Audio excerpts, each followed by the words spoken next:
Highest electrical conductivity of the following aqueous solution. तो पहली बात मुझे ये बताओ कि इलेक्ट्रिकल कंडक्टिविटी का मतलब क्या होता है। इसने क्या पूछा है? Electrical conductivity in aqueous. Aqueous का मतलब ऑब्वियसली पानी। जो जितना ज़्यादा आयनाइज होगा, आयनाइज जो जितना ज़्यादा पोलर होगा, पोलर का मतलब क्या होता है? प्लस माइनस का पोल क्रिएट हो। और कोई भी कंपाउंड या कोई भी मॉलिक्यूल आयनाइज होता है तो वहाँ प्लस माइनस का ही पोल क्रिएट होता है। जैसे NaCl। NaCl क्या होता है? पानी में डालने पे आयनाइज होता है, इसमें पोल्स क्रिएट होते हैं Na प्लस और Cl माइनस। मतलब जो जितना ज़्यादा टूटेगा उतना अच्छा है, उसकी उतनी अच्छी इलेक्ट्रिकल कंडक्टिविटी होगी पानी में।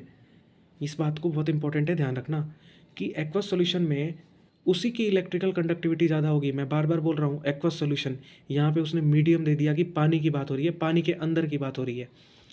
तो जो जितना ज़्यादा आयनाइज होगा, जो जितना ज़्यादा पोलर होगा, जो जितना ज़्यादा टूटेगा, उसकी इलेक्ट्रिकल कंडक्टिविटी उतनी अच्छी होगी। तुम्हारे पास 4 ऑप्शन है। पहला ऑप्शन, पहली बात, फ्लैश बंद करो। हाँ, पहली बात कि सबका कंसंट्रेशन सेम है, 0.1 मोलैरिटी सबका। लेकिन तुमको ये देखना है कि कंसंट्रेशन तो सेम है, लेकिन कौन अच्छे से टूट रहा है, कौन अच्छे से नहीं टूट रहा है। तो यहाँ पे देखो, पहला है 0.1 मोलैरिटी फ्लोरो एसिटिक एसिड। पहली बात कि ये तो टूटेगा नहीं क्योंकि ये हाइड्रोकार्बन है। कार्बन कार्बन के बीच के बॉन्ड नहीं टूटेंगे क्योंकि नॉन पोलर है। नॉन पोलर मतलब जिनमें पोल बनते नहीं हैं, जिन पे प्लस माइनस का पोल नहीं बनेगा। नॉन पोलर, सारे हाइड्रोकार्बन जनरली नॉन पोलर होते हैं। किसी भी तरह का कोई भी हाइड्रोकार्बन उठा लो, वो नॉन पोलर होते हैं। ठीक है। हाइड्रोकार्बन अल्कोहल भी है, लेकिन अल्कोहल का जो ये स्ट्रक्चर होता है ना, ये पोलराइज होता है। लेकिन मैं इनकी बात कर रहा हूँ मेनली, ये होते हैं हाइड्रोफोबिक, ये पानी से दूर भागते हैं। तो मेरी बात कहने का मतलब ये है कि कार्बन कार्बन के बीच का बॉन्ड इसलिए नहीं टूटता क्योंकि इनके बीच में इलेक्ट्रोनेगेटिविटी का डिफरेंस 0 है। कार्बन की भी इलेक्ट्रोनेगेटिविटी, एक बात बताओ, इलेक्ट्रोनेगेटिविटी डिफरेंस कब आता है? जब दो अलग अलग एलिमेंट हो। यहाँ पे सेम एलिमेंट है तो इनके बीच में क्या पोल्स क्रिएट होगा? Plus minus.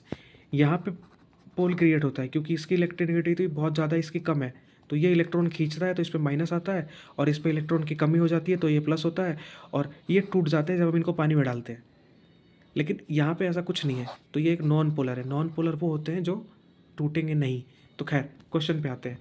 क्वेश्चन ये था, पहली बात कि इलेक्ट्रिकल कंडक्टिविटी उसकी ज़्यादा अच्छी होगी एक्वस सॉल्यूशन में जो ज़्यादा आयनाइज होगा, ज़्यादा पोलर होगा, ज़्यादा टूटेगा। तो यहाँ पे देखो, ये सारी कहानी बताई मैंने ये समझने के लिए कि ये तो नहीं टूटेंगे, ये नहीं टूटेगा, ये नहीं टूटेगा, सॉरी ये पूरा ही नहीं टूटेगा, ये नहीं टूटेगा। तो अब बताओ, ये अच्छे से टूटेगा या ये अच्छे से टूटेगा, या ये? देखो, सबसे ज़्यादा इलेक्ट्रोनेगेटिविटी किसकी है? फ्लोरीन की है, क्लोरीन की है? पूरे पीरियोडिक टेबल में इलेक्ट्रोनेगेटिविटी फ्लोरीन की सबसे ज़्यादा होती है, 4।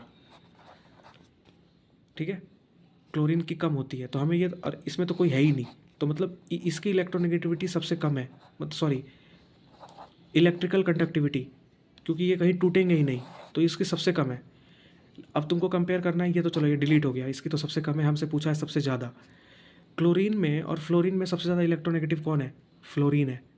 तो हमें यह पता लग गया कि क्लोरीन से ज़्यादा तो फ्लोरीन इलेक्ट्रोनेगेटिव है और ज़्यादा ये टूटेगा, तो ये भी गया। अब यहाँ पे देखो, यहाँ पे एक फ्लोरीन लगे हैं, यहाँ पे दो दो लगे हैं, तो ये ऐसे इलेक्ट्रॉन खींचेगा, तो यहाँ पे ज़्यादा पॉजिटिव इकट्ठा हो जाएगा, तो यहाँ इसके टूटने के चांसेस ज़्यादा हैं। तो इसके टूटने के चांसेस ज़्यादा है, तो ये ज़्यादा पोलराइज है, ज़्यादा पोलर है, तो ज़्यादा कंडक्टिविटी भी यही प्रोवाइड करेगा, डाई फ्लोरो एसिटिक एसिड।